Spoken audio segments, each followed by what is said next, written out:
UDF നേതൃത്വത്തിൻ്റെയോ Congress നേതൃത്വത്തിൻ്റെയോ അറിവോടുകൂടിയല്ല Rahul Mankoottam സന്ദർശിച്ചിട്ടുള്ളത്. കാരണം UDFിൻ്റെ തീരുമാനം ഇനിയൊരു ചർച്ചയും അദ്ദേഹമായിട്ടില്ല എന്നാണ്. കാരണം ഞങ്ങൾ യോഗം ചേർന്ന് ഞങ്ങളുടെ തീരുമാനം ഔദ്യോഗികമായി UDF കൺവീനർ അദ്ദേഹത്തെ അറിയിച്ചു. ഞങ്ങളുടെ സ്ഥാനാർത്ഥിയെ പിന്തുണച്ചാൽ ആലോചിക്കാമെന്ന് പറഞ്ഞു.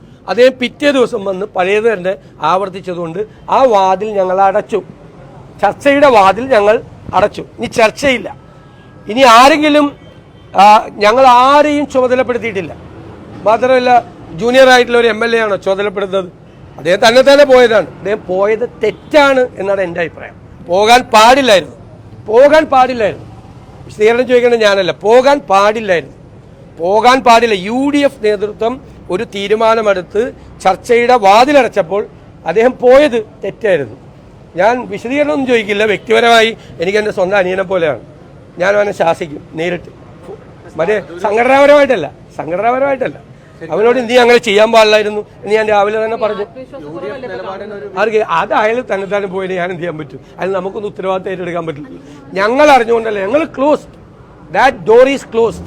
ഏത് UDF നേതാവും ഏത് കോൺഗ്രസ് നേതാവും ആരും ചർച്ച ചെയ്യാൻ പാടില്ല.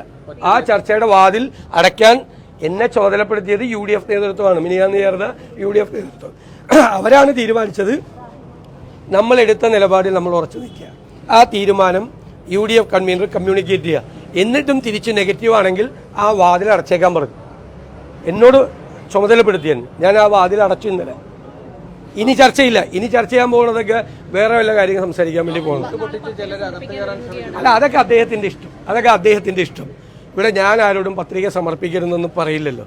അതൊക്കെ ഓരോരുത്തരുടെ ഓരോ വ്യക്തിക്കും. നിങ്ങൾക്ക് വേണമെങ്കിലും പോയി പത്രിക സമർപ്പിക്കുക. ആർക്ക് വേണമെങ്കിലും പത്രിക സമർപ്പിക്കുക. അതിലൊന്നും ഞങ്ങൾക്ക് പരാതി. അല്ല, UDFിന്റെ അഭിമാനത്തിന്മേൽ പോറലേൽപ്പിച്ചുകൊണ്ട് ഒരു കോംപ്രമൈസും ഇല്ല. No compromise at all.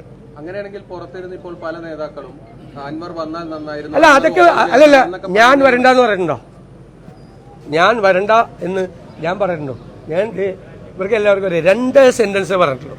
ഞങ്ങളുടെ സ്ഥാനാർത്ഥിയെ അംഗീകരിക്കണം, അല്ലേ? അത് കഴിഞ്ഞാൽ അത് അംഗീകരിച്ചുകൊണ്ട് ഒരു പ്രഖ്യാപനം വന്നാൽ ഞങ്ങൾ തീരുമാനം എടുക്കാം. വരണ്ടെന്നാണ് അതിൻ്റെ അർത്ഥം. എന്താ വരണ്ടെന്നാണ്? വരണമെന്നില്ലേ അതിൻ്റെ അകത്ത്? വരണമെന്നാണ് അതിൻ്റെ. ആ 2 സെന്റൻസേ പറഞ്ഞിട്ടുള്ളൂ. ഞങ്ങളുടെ UDF നേതൃത്വത്തിൽ നിന്ന് ഒരാൾ പോലും പ്രകോപിപ്പിക്കുന്ന ഒരു വർത്തമാനം പോലും പറഞ്ഞിട്ടില്ല. എല്ലാവരും ഒരേപോലെയാണ്. പിന്നെ നമ്മൾ തന്നെ ഇപ്പോൾ 5 പേര് അങ്ങോട്ടും ഇങ്ങോട്ടും മാറി നിന്ന് നിങ്ങൾ തന്നെ സംസാരിച്ച ഒരേ കാര്യം പറഞ്ഞാൽ 5 രീതിയിലല്ലേ പറയുള്ളൂ. അല്ല എല്ലാവരും അച്ചടി ഭാഷയിൽ സംസാരിക്കുമോ? അങ്ങനെയല്ലല്ലോ. ഞാൻ അച്ചടിച്ചു കൊടുത്താൽ പോലും നിങ്ങൾ സംസാരിക്കുമ്പോൾ അതിൻ്റെ ടോൺ മാറും. അത്രയേ ഉള്ളൂ. നിങ്ങൾക്ക് താങ്കളെ ടാർഗറ്റ് ചെയ്തിട്ടാണ് അല്ല അതെങ്ങനെ? അല്ല ആണെന്നേ, അതങ്ങനെയല്ലേ ചെയ്യാൻ പറ്റുള്ളൂ. ഞാനല്ലേ ഇത് പറയുന്നത്. UDFിന്റെ അഭിപ്രായം പറയുന്ന ആളല്ലേ.